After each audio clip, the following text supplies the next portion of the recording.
नाज़रीन, दादू में एहसास कफ़ालत जी आयल रक़म वठण लाइ सेंटर ते औरतुनि जा हुजूम लॻल आहिनि। मुस्तहक़ औरतुनि जो चवणु आहे त रक़म मां एजेंट कटौती करे रहिया आहिनि।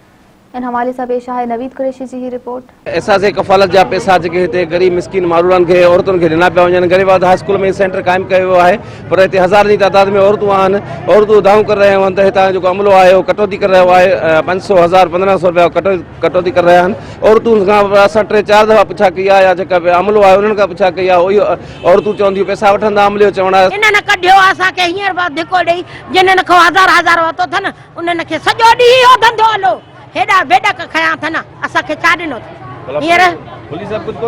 पुलिस काथे? पुलिस आहे, पुलिस मांगा सलाह में अथव, चओ वञ ऑफिसर खे चओ, वञ ऑफिसर खे चओ, वञ ऑफिसर खे चओ। अब ऑफिसर खे चवंदासीं न, चइबो जे ऑफिसर बि सलाह में आहे त पोइ बसि।